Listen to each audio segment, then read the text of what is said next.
السلام عليكم ورحمة الله وبركاته ومروان كسر هذا الجنة كيني روان channel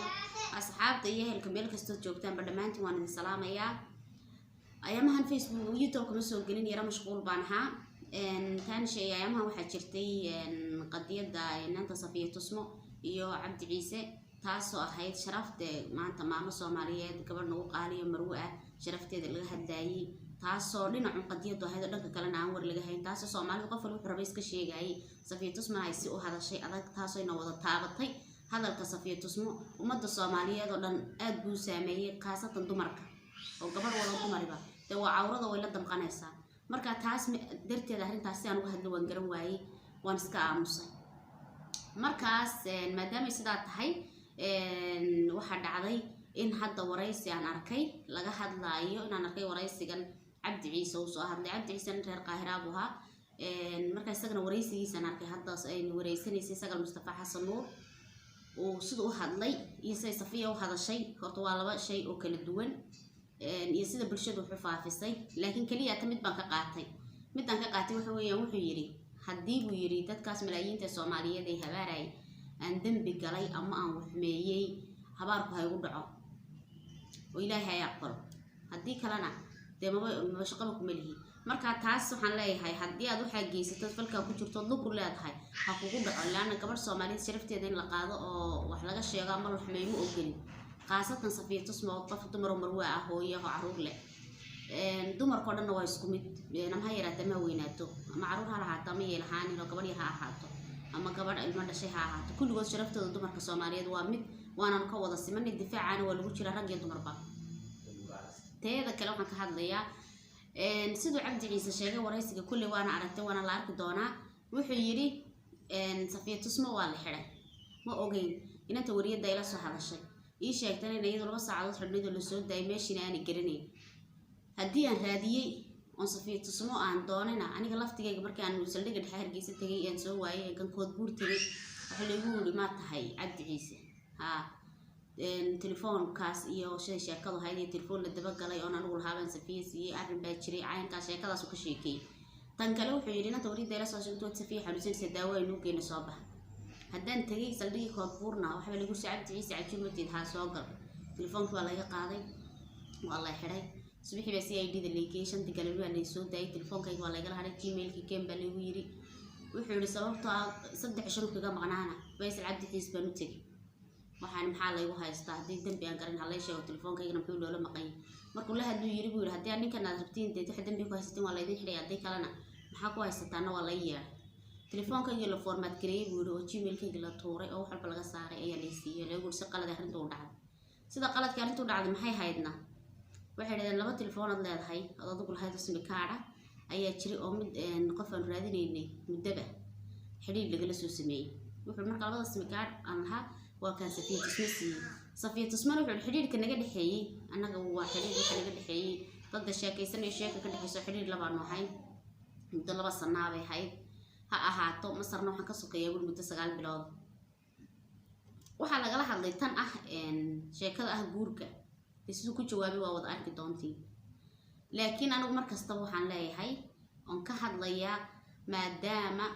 oo telefoonkaas Safiya tusmo CID daas gacanta u galay kiisuna u galay telefoonkiina kadib waxyaabaha la arkay iyo waxyaabo kale bayna tahay tir waa la hadidaya qoladii CID da telefoonkan nantan ka qaatay kuwa laftigeeda inta bagal lagu sameeyo muhiimadda qolada CID da laftigeeda waa inta bagal lagu sameeyaa meesha la jooga waa Somaliland dawlad baa ka jirta ma fahanti Safiya tusmo waa naag reer Somaliland Soomaad garan oo magaalo laga xigo wadanka marka sida ugu adag waxaan rajaynaynaa dawladda Soomaaliland Safiya tusmo in xuquuqdeedii loo soo celiyo hadii Cabdi Ciise tayna waa ka baraa bulshada yimi hadii aad kala loo haystana in la xiro oo la mariyo sharciga hadii xagga dawladda tayna dadkii ku xad gudbay waraystay inta dhibaatada u geystay in meel laga soo saaro taasoo ka rajaynaynaa dawladda Soomaaliland waraysigii Sagal Mustafa Xasan Nuur sidoo dhacay waa kan ay la daawada muddadii aad xiriirka lahaydeen adiga Safiya in bulshaduna ay sheegayso iyaduna ay sheegtay in lacag ay jirtay aad ku handaday oo aad tidhi haddii aad lacagtaasi bixin weydo muuqaalada iyo sawiradaasaan soo bandhigaya arrintaasi maxaa ka jira iyada waxaa jirta lacag $22,000 oo la carabaabay oo dalbatay ma jirtaa lacagtaas sidaan horeba kugu sheegay waxaan kala soo fariistay ama diyaar ahay wixii aan safiya ka maqlay inaan ka jawaabo taas waligeeda carabkeeda kama hayo laakiin marka cid kale oo bili aadan oo meel ka hadlaysana waqti inaan ku lumiyo ama waxaan munaasib ahayn ama waqti xaadirkan bartankeeda ama cilmi ay sameynaysaa ma jirto waxgaag halkani waxaa ku sugan barbarkayga Cabdi Ciise Cajuun oo runtii ah abwaan da'yar kana mid ah dhalinyarada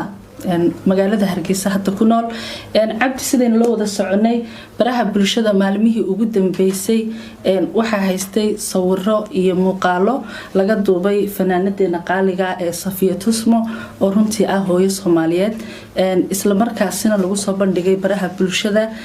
taasi oo muran fara badan dhalisay bulshaduna kala duwan ay uga daran celiyeen bal ugu horeyn waxaan jecelahay maadaama adigu aad tahay eedeysamihii loo soo jeediyay inuu falkaasi ka dambeeyay oo sawiradaasi soo dhigay bal qaabka ugu horeeya ee aad isku barateen adiga Safiya iyo xilligaad isbarateen inaad noo sheegto sagale horta walaal aad iyo aad baan ku salaamayaa adiga iyo ummadda Soomaaliyeed ee daawanaysa aniga Safiya waqtigan isbaranay hadda waxaan isnaqaanaa muddo ku dhow 2 sano waxaan isku baranay suugaan silsilad ka bixi jirtay channelka Cabdi Askari TV oo isagana halkan aad uga salaamayo oo silsiladii ahayd hablayo xishoodkii xageebad ku xorteen ayaduna hees ku lahayd anaan hees ku lahaa marka waqtigan isbaranay waqtigaas ay ahayd muddada hadda laga joogaano waa 2 sano 2 sano wahagaag goobtii ugu horeeyay isku barateen ما إنه تلفون كود هذا الله سينا نسرقنا أنت هذا تلفون كود هذا لكن نسرقنا أنا يدو حتى سوق هاي الرسا حتى سوق هاي الرسا أركتي أهان هذا سوق هاي الرسا لكن حرير واحد كو حرير يشرتين تلفون كها بينع تلفون كها واتساب كها ماسنجر كها أنت بقول هذا الجري لكن سلا يفرق أنا نسرقنا ما أنت سوق هاي الرسا قاب كذا حرير يشرتين نسال شفته وحوها قاب سوقانات أن ها مركه يعني هي قاب كان سكوبر النادي ودي سي صارت سكوبر النادي أول مرة واحد هيد سوقان يفن سكوبرنا ساسين maxaa intaasi ka sii dambeeyay intaasi waxa ka sii dambeeyay aniga Safiya waxaan dhex maray relationship iyo sheeko iyo xiriir dan halkaas xiriirkaasi intee lag buqaat wallahi horta waxaan si toos ah u xiriirinay oo sheekaysanay muddada aan isnaqaanay waxay ahayd 2 sano laakiin waxaan oran karaa muddada aan sheekaysanay ama aan yani xiriirka lahayn hal sano iyo dhowr bilood meel hawo noqonaysa waxaad markaynu intaasi ka nimaadno waxa timid magaalada Hargeysa qaab nooceed ku timid magaalada Hargeysa halkeedsa ka timid marka hore waxaan ka yimi magaalada Egypt wadanka Egypt gaar ahaan magaalada Qaahira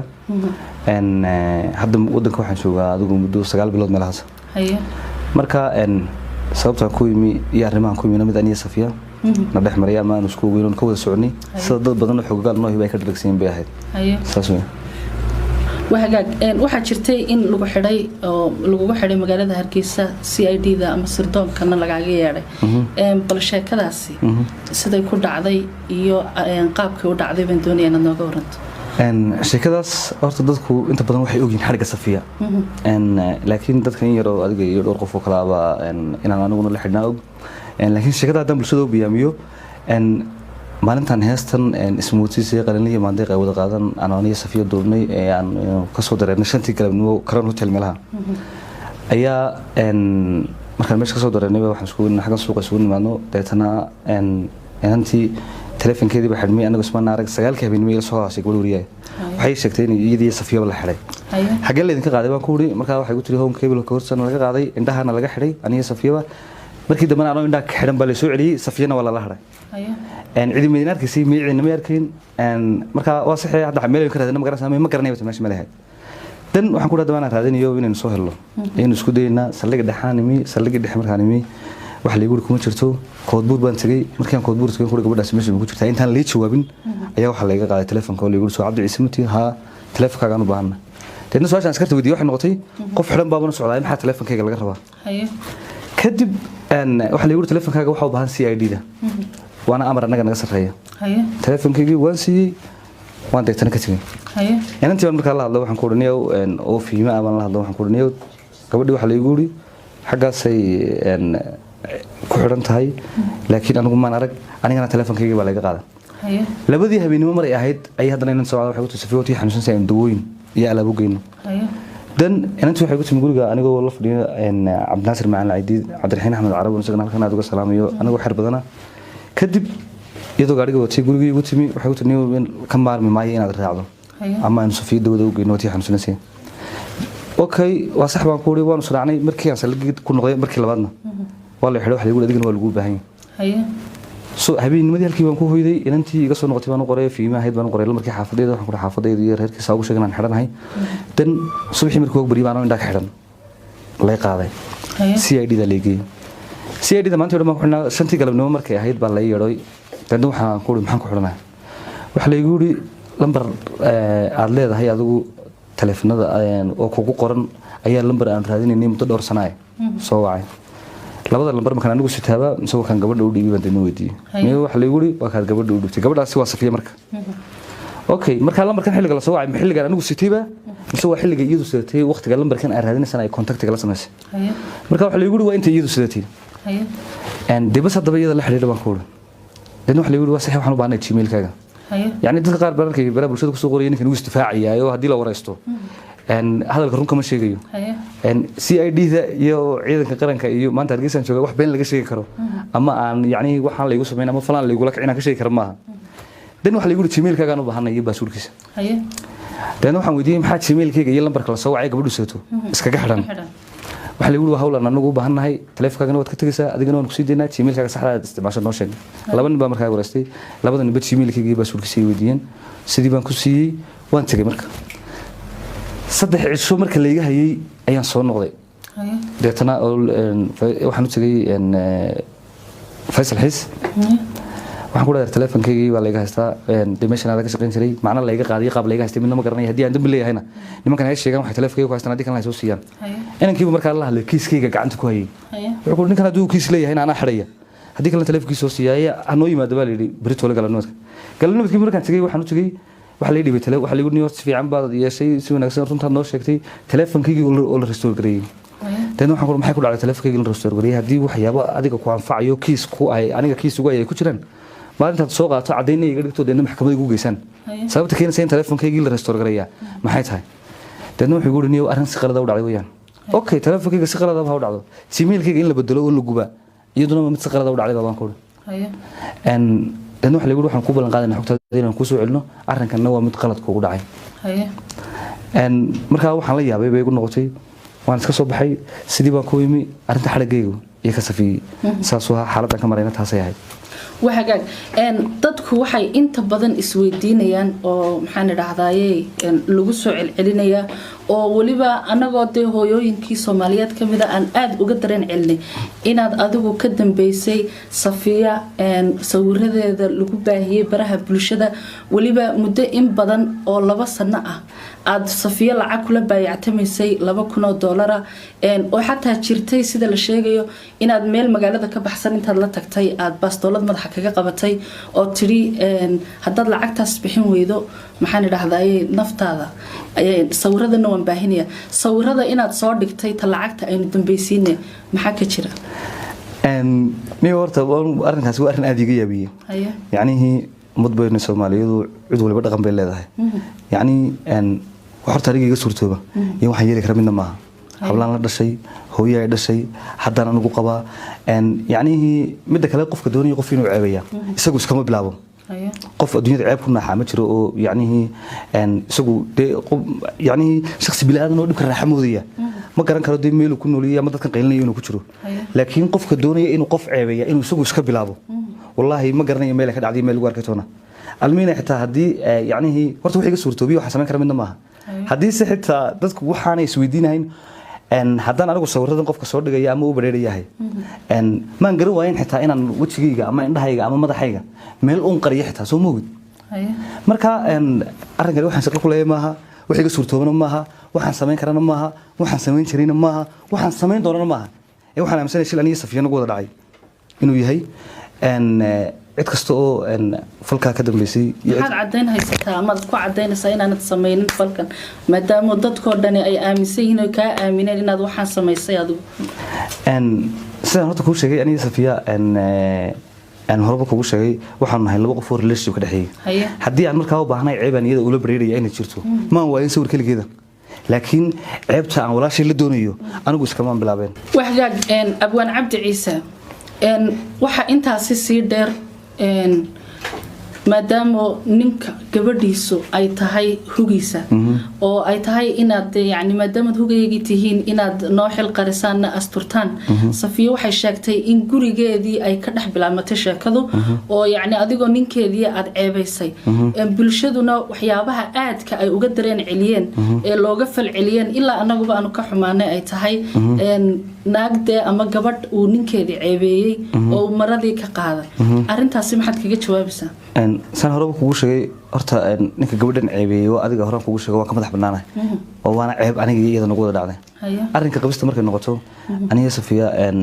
ma relationship naga dhaxeeyay sheeko mise inay gabadheedii ahayd relationship iyo sheeko way naga dhaxaysay laakiin qabid aniga Safiya aan isqabnay ma jirto haddii wax intaa ka duwan oo la hayaa jirtana ciddii dahaysaa soo madhubta diyaar baan waaya marka waxaad leedahay wax qabiso oo meesha jirta maba jirtaba maxaad ku caddaynaysaa wallaahi kulley guurku waa wax weyn Safiina waa gabadh caana marka la isbursanayana wax qarsoon maaha marka la isfurayana wax qarsoon maaha marka hadda tusaale ahaan walaashii Safiya saan anigu iyada ka maqlay ama kalibadan daawaday 3 jeer bay hadashay marka koowaad ee ay yani arrinkan laga jabsaday sheegaysay waxay sheegtay in relationship yeelan karto qof cid relationship ka dhaxaysa jirto oo relationship naga dhaxeeya jiro marka labaad wareegsiga ay shiina culeysay waxay sheegtay in dad isqabayo jecel nahay dadkana naga dhax baxan marka saddexaadna waxay sheegtay in furiin dalbatay kiina ay ku guuleystay oo la furay waa isla muddo 5 cisho gudahooda waa saddex hadal oo madiinada u dhaweyn sax wala la marka hadda muhiimadda markaan ku soo ururiyo aniga iyo inta wax qabiso naga dhaxeeyo oo meel loo yaala haba yaraatay ma jiro waxagaag waxa jirtay muddadii aad xiriirka lahaydeen adiga iyo Safiya in bulshaduna ay sheegayso iyaduna ay sheegtay in lacag ay jirtay aad ku handaday oo aad tiri hadii aad lacagtaasi bixin weydo muuqaalada iyo sawiradaasaan soo bandhigaya arintaasi maxaa ka jirayada su'aasha anigu hadalka iyada kamaan maqal laakiin waxay cid kale yiraahdeen ama qof YouTube yiri ama qof kale live ka hadlaya yiri aniga waxay qosay maaha kaliya waxaan diyaar u ahay wixii aan walaashay ka maqal kaliya inaan ka jawaabo marka waxaan sina wax iyada ka soo baxay maaha waxaan hadda anigu jawaabayna maaha because waxay tiri maaha خلاص waxagaag waxa jirtay inaad baxsatay sida dadku sheegeen Ethiopia u baxsatay arinta baxsiga maxaa ka jira horta sheekadan waxay socotaa muddo 6 cisho anna sida sagalay adigu wogtahay waxaan ka maqnay magaalada waxaan ka maqnaa 22 cisho marka falku goortu dhacay iyo goorta anigu tagay horta wax isu dhooba ma yahayn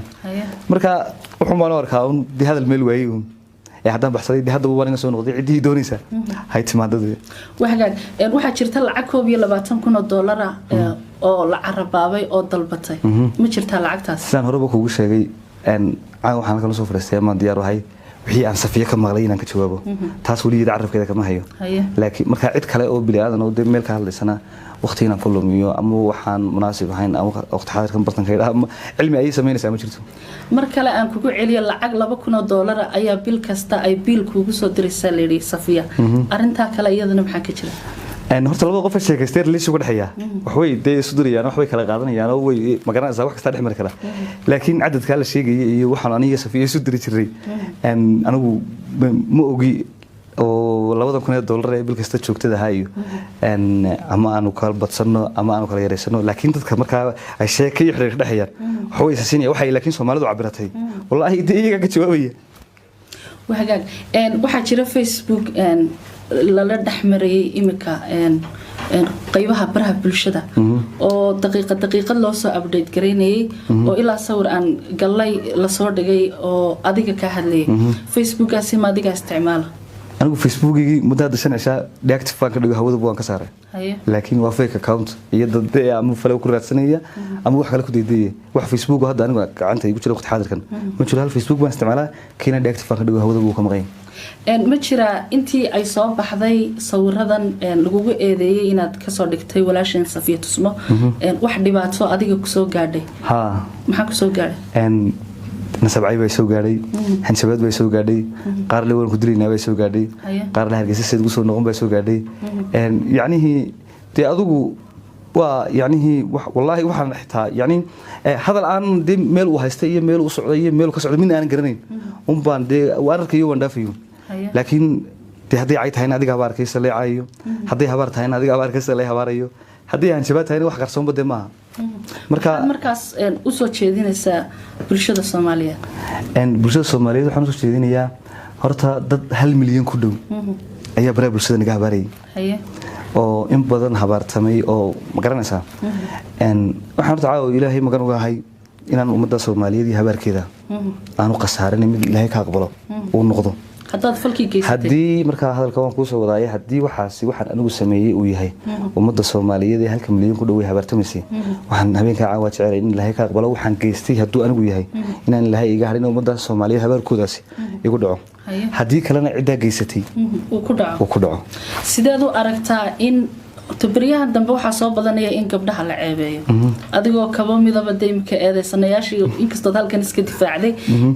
sideed u aragtaa qof gabadh ah oo waliba ama caan ha noqoto ama yey noqonin in la ceebeeyo ama la handado oo la blackmail gareeyo loogu hanjabo waxaasan ka hayaa iyo waxaasan kugu sameyn doona waxaan arkaa wax aad iyo aad u foolxun xaraana dhaqanka islaamka ka baxsan diinta islaamka ka baxsan dhaqanka Soomaalida ka baxsan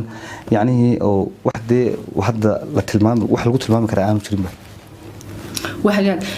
markaynu ka soo noqono waxa jirta hees ay Safiya qaado heesta waxa la yiraahdaa wuu qiiqaya heestaasi bal qisadeeda ayaan jecelahay inaad nooga sheekayso ni horta heestaasi waxyaabo ugu badan la soo diriyay dadku ay ilaahayeen ninka gabadha san ugu hoybaad horta ummadda Soomaaliyeed waxaan sheegayaa qofna mudadiisa laguma gowraco heestan horta ana iska lahaa qisada heestuna sidan ma yahayn aniga Safiya wax naga dhaxeeyna ma yahayn waxaan taayada ka sameeyna ma yahayn waxaan iyadoo sameeyna ma yahayn waxa jirtay in Safiya habeenada kamid la soo hadashay aniga inaan saaxiibnayo oo leeyahay Khadar Fiyoore Khadar Maxamed Abukur ninka laxanka saaray isagana halkan aad iyo aad uga salaamayo ayaa waxa ku tirniyo gabadh baa jirta doonaysa hees deetana qisad dhaba marka maxay u baahan tahay kurin looga sameeyo waxa ku tiri gabadha ninkii ay isqabeen ee hore ayaa ninku kula lahayo wuu dhibay deetana wuu furay ciyaalkii iyadoo haysataa wiil kale oo Soomaaliyeed relationship dhex maray marka xagga ka eegaysay inay kaga reysato dhibtii rafaadkii kii hore soo mariyay ayaa kiina iyadoo guursan uu ku noqday midkii kaga daran marka wayna jeceshahay hadda qof ay ka go'aan qaadan kartaa ama ay ka tagi karto ma aha deeto waxay u baahan tahay in qisadeedan loo tixgeliyo hees looga sameeyo waa sax waan ku wuri habeenkii horta heesta beejka koowaad sameeyay ninkaasoo ila fadhiyay laxan ku saaray Khadar Fiyoore dan gabadha heestii waqtiga ay soo bixileed aniga Safiya ka wada hadlo waan weydiiyay marka waxaan ku gabadhii inantii maxaa ku dhacay heesteedii oo deedna waxay ku tiri gabadhii aabaheed baan dhintay gabadha waxay igu sheegtay magaceeda in Farduus la yiraahdo I think Minnesota iyo Minneapolis labada mid bay deganay markii dambana inay Nairobi qabatay marka heestaasi waxaan naga naqusayna ma yahayn waxaan iyadoo sameeyna ma yahayn waxaan qisadayda ka sameeyna ma yahayn ee waxaan gabadhaas u sameeyay ayay ahayd sida de aniga iyo ninkaasi waa aanu ka marxaati ahayn ee walaashii anigu ma aan sloognahay waxaad ugu dambeyn fariinta diraysaa maxay tahay ugu dambeyn fariintan diraya aan rabayna halkan ka diro ama ummadda Soomaaliyeed u sheego waxa weeyaan dadku horta garba iska qaadaan waqti xaadirkan xitaa anigu imka waxaan dhibano waa cidaan dhibano oo hayba garan maayo haysato aan ka ahayn dad Facebook iyo YouTube ka qaylinaya marka laga reebo hadallada de walaashii ka soo yeerin hore uga soo jawaabay laakiin Safiya ma oran ninkana waxa ka soo dhigay Safiya ma oran ninkana ay ceebeeyay oo inta jeeray hada shabadii qof yacni sida Ilaahay ku ogeeyay maxaa qowd tahay u hadlaysay baheed waan uga mahad celinaya laakiin ummadda le waxaan baa dhacay iyo sidan baa dhacday waxaan leeyahay wax kulli hubsima hal balastaabay Soomaalidu tirada qof kasta iyo wuxuu qabanay Ilaahay baa marka waligiin yaalihiin dadka waxaan ku weynayaa inaanay gar qaadin iyagoo on labadii qof labadaba arag deyntaas uu iga dhigay aad iyo aad noona salaamay inkii soo caayina waan salaamayaa kii soo hawaarina waan salaamayaa kii difaacina waan salaamaya dhammaan waa dadkayga kulay hadii ama qalad aaminsanayeen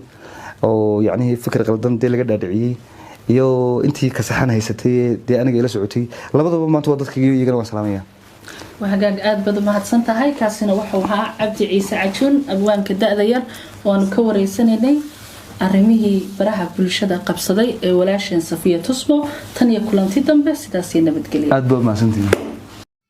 أصحابي صادر كيسين ورئيسي قصة مصطفى حسن وريلي التي عبد عيسى عجون وحو ضفري جور كي صفية تصبو نحدو ضمري وحو راني وحو جور أنا نحمري مجرتو شاكا ذا يدن وحا هتريد ليش يشيب كل قد حيبو بصنا دي صدح بلاد wuxuu yiri lacagtii la lahaa $2,000 ayaa bil kasta ay ka qaadaysay labada sanadood uu ka qaadayay wuxuu yiri nin iyo naag sheekaysta wax way siin karaan laakiin lacagta cadadka leeg dadka sheegayaga oo ku yiri tan kale ka hadlaynana waxa weeyaan wuxuu yiri safarka aan maqnaa 22 cisho ka hor ayaan baxay sheekadana 7 cisho socotay say noognahay haddana hargeysa jooga wanaga soo laabtay cidii baahan way kan marka waxaan leenahay arintaas Safiya Tusmo yaan laga seexanin ninkii Cabdi Ciise haduu dambi ka galayna anagu markasta dumar baan hay waxaan taageersanay Safiya Tusmo haduu dambi ka galayna diin cadaalad la horgeeyo Soomaaliland dawlad baa ka jirtay kala dambeyn bay leedahay odayaal bay leedahay xirbeegti bay leedahay haddii qoladan CID Safiya dulmo ay ka gashay Safiya Tusmo ay ka gashay dulmina waxaan leeyahay iyagana xaqdeen nin iyo 2 iyo 3 weeyaan wixii markaa wareysanayay CID Soomaaliland oo dhan ma hayne deyn kala dambeyn iyo nidaam bay leedahay inta xaqeedii la soo celiyo cadaalad la horkeeno oo Safiya Tusmo farxadeedii la soo celiyo Safiya Tusmo waxaan leeyahay walaalay waxaan wax weyn ma aha ha u jabin waxaan wad ka weyn tashraftaadana ka weyn waxna laguma yeelin waxaan waa wax yar waxaas hayska niyadaada ha gelin hana u jabin qof waxa ta iimaan leh qof waxa ta hooyo ah dadka kale ee Soomaalida waxaan leeyahay Safiya Tusmo markasta wanaageeda jeceshihiin sheekadana inaad badinaysana la soo yareeyo sida ugu dhaqsaha badan loo soo afjaro inta cadaaladda wixii loo horkeeno ayaan rajaynayaa insha Allah biidmillah waxaan leenahay channelkana subscribe iyo share iyo like iyo comment ba asxaabta qaaliga waa xaqiina aad iyo aad noon salaam ya salaam alaykum wa rahmatullahi wa barakatuh